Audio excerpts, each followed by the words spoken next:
السلام علیکم ورحمۃ اللہ وبرکاتہ۔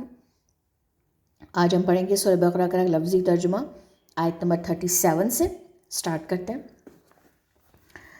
اعوذ باللہ من الشیطان الرجیم، بسم اللہ الرحمن الرحیم۔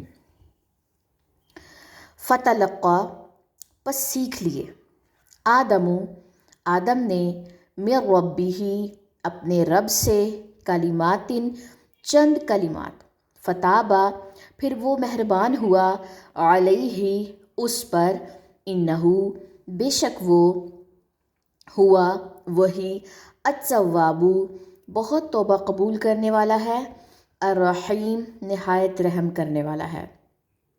قلنا، کہا ہم نے، اہبطوا، کیوں پڑا ہے؟ کیونکہ با کی زیر ہے، تیسرے لیٹر پہ زیر ہے تو فرسٹ پہ بھی زیر آئے گی۔ اہبطوا، اتر جاؤ، منہا، اس سے، جمیعاً، سب کے سب، فَإِمَّا، پھر اگر، یأتینکم، آئے تمہارے پاس، منی، میری طرف سے، ہدن، کوئی ہدایت، فمن، تو جس نے، تبع، پیروی کی، ہدایا، میری ہدایت کی، فلا، تو نہ، خوفن، کوئی خوف ہوگا، علیہم، ان پر، ولا، اور نہ، ہم، وہ، یحزنون، وہ غمگین ہوں گے۔ پیچھے بات کی گئی تھی جب آدم علیہ السلام اور ان کی وائف نے پھل کھا لیا تھا ایک درخت کا، ان کو کہا گیا تھا کہ تم جنت سے اتر جاؤ اور زمین میں چلے جاؤ، پھر ایک دوسرے سے فائدہ اٹھانا، بعض تمہارے بعض کے دشمن ہوں گے۔ آیت نمبر 37 میں یہ بات آئی ہے کہ اللہ تعالیٰ نے ان کو چند کلمات سکھائے، ربنا ظلمنا انفسنا، اگلی آیات میں انشاءاللہ تعالیٰ کسی اور صورت میں آئے گا کہ انہوں نے اللہ تعالیٰ سے معافی مانگی، اپنی غلطی کی تو اللہ تعالیٰ ان پہ مہربان ہوا، کیونکہ اللہ تعالیٰ بہت توبہ قبول کرنے والا اور نہایت رحم کرنے والا ہے۔ جتنے بھی گناہ ہو جائیں، ایک بار ندامت کا جو آنسو ہے اور جو توبہ ہے ان سب گناہوں کو دھو دیتی ہے۔ پھر اس کے بعد کہا ہم نے اتر جاؤ اس سے سب کے سب، پھر اگر آئے تمہارے پاس میری طرف سے کوئی ہدایت، یعنی کہ تم زمین میں اتر جاؤ، میری طرف سے جو بھی ہدایت آئے گی، قرآن، حدیث، کچھ بھی آئے گا، تم نے اس کی پیروی کرنی ہے۔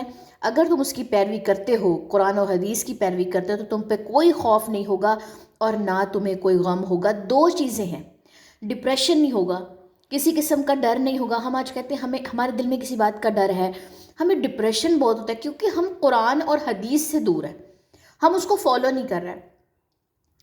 جب ہم قرآن و حدیث کو فالو نہیں کرتے تب ہمارے اوپر ڈپریشن آتا ہے، تب ہمیں خوف لاحق ہو جاتا ہے۔ دو ہی چیزیں بتائی گئی ہیں کہ تم اس ہدایت کی پیروی کرو، ہدایت کا مطلب یہاں پہ ہے قرآن و حدیث۔ دو چیزوں سے چھٹکارا مل جائے گا، تمہیں کسی بھی انسان کا خوف نہیں رہے گا اللہ کی ذات کے علاوہ، اور تم پہ کوئی غم نہیں ہوگا۔ دو چیزیں سکھا دی گئی یہاں پہ کہ ان سے چھٹکارا کیسے حاصل کیا جا سکتا ہے۔ چلو جی، ان دونوں آیات کی ہم تجوید پڑھ لیتے ہیں۔ فَتَلَقَّىٰ